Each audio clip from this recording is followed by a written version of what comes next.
Assalomu alaykum, hurmatli Petrechim agro muxlislari, fermerlarimiz. Ee, Ana biz Navoiy viloyati Qiziltepa tumanidagi fermerlarimiz bilan birgamiz. Mana hosil yakunidamiz. Xudo xolasa, e, fermer xo'jaligi nomi Muxtor Sulton. Muxtor Sulton. Ee, Sizniki Muhiddin Jalol. Fermer xo'jaligi. Bu ukkalarimiz bilan mavsum davomida birga bo'ldik. Mana hosil yakunida xursandchilik. Xudo xolasa, asosiy e'tibor nima deymiz? Mana Petrechim agroni mahsulotlarini eng kerakli vaqtda ishlatganimiz. Shunaqami? To'g'ri. Jamshid? Shuhrat, mana nimaga hosildorlik ortdi? Nima bo'ldi? Jamshid, mana sizniki to'liq maydon teri bo'linibdi, ha? Endi o'sha barg orqali fosforga, kaliyga bo'lgan talabini qondirish uchun Petrechim agroni demak birinchi zarar kunandalarga Vilicho ishlatdik, ha? 300 gram. Suratjon 300 gramdan Vilicho ishlatdik. Keyin o'rgimchakkaniga beylar achagroq joy Akara Duo sepdik, ha? Visera sepdik, ha? O'rgimchakkanini oldini olish uchun. Shu bilan bir martada o'sha zarar kunandadan o'rgimchakkanidan qutuldik. Mana ko'p paxtalarimiz bir stvolli deymiz, ayrishoq bo'lib, vilka bo'lib yoki bo'lmagan. Bu o'sha tripsisi bir martada oldini olingan. Endi ozuqalarimizdan Eka Amino. Eka Amino.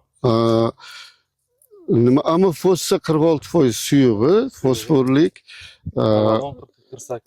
Avalon 0,40-48, gel 0,50-50, и oxirog'ida defalant ishlatdik, defalatsiya qilish uchun. Ana bularni hisob kitob qilganda Jamshid juda katta summaga bormadi narxlari. Yo'q. Suratjon. Normal summasi. Sizlarni ustirayd qildi. Ha, albatta. Ana tagidan fosfor bermasdan o'rtacha 42, qaysidir yo'limiz 57, 52, 53 kartalarida shunaqa edi-da, har xil. Ana Jamshid, siz aytdingizki, Shukrul aka, men tajribaga siz preparatlaringizni bermayam. Bermagan yer bor. Ayting, qani nima bo'ldi shunda? Shunga 2,5 gektarga endi rezultatni bilish uchun-da bu. Bilish uchun albatta, ha. Sizda olgan o'g'it, ana bu bargdan oziqlantirish o'g'it hammasini berdim-ku, bitta yerim o'zim bilganday, har yilgidaydi. O'shanga hech qanaqa narsa bermadim bu o'g'it. Bizda Petrechimda hech qanaqa narsa berilmagan.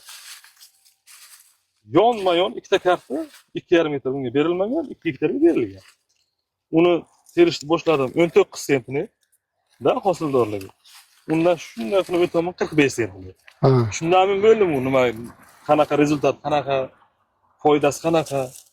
Keyin boshqa kartalarim hammasi endi xuddi shunday 57, 42, 55 gacha.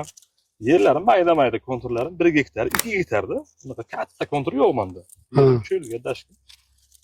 Shu ko'rdim. Yer balansi ham juda past yerlar-da o'zi aslida, to'g'rimi? Shu bir ballik. Demak, hurmatli kuzatuvchilarimiz, mana Jamshidning aytganiga qaraganda, demak, barg orqali oziqlantirganda yonma-yon karta 25 sentdir, ha, o'rtadagi farq. Bu juda katta narsa degani. Buni demak, barg orqali oziqada ham iqtisod variantiga o'tamiz, ham hosildorlikni orttiramiz. Alloh barakotli qilsin, Jamshidbek. Shuhratjonda nima bor edi, betoblik bor edi, o'sha nima qilmadilar. Mana akalarimiz xudo xolasa 26-yilga ham, yangi yillarga ham birga ishlaymiz. Petrechim agroni maqsadi shu, fermerlarga yaqindan yordam berish, hosildorlikni ko'tarsa, biz xursand bo'laveramiz. Rahmat, sog' bo'lasizlar, akalar. Jamshidbek, xushquvvat, salomat bo'ling, aka, salomat bo'linglar. Mana iltimos qilib keldik, Petrechim bilan ishlaymiz deb. Yangi fermerlar bilan eshitib, mana paxtani ko'rib, shundan xulosa qilib keldik. Chunki biror yil bunaqa natijani ko'rmaganmiz. Bizlar uchun bu juda fantastikadek tuyulyapti-da. Shuning uchun biz ham nasib etsa bu yil ana Shukrul akamiz bilan birga ishlamoqchimiz. Petrechimga a'zo bo'lmoqchimiz. Kechadan Nasıl beri bilsa. aytaman işte. Necha kundan beri Gaplashtirmani, Mana nihoyat uchrashdik. Xursandmiz. Nasib etsa birga ish boshlaymiz. Xudo xolasa yanagi yilga akamizni joylarda video qilamiz. Yakunida mana g'allada, paxtada, mana takroriy ekinlarimizda. Salomat bo'linglar, rahmat. Rahmat. Ho'p. Rahmat aka.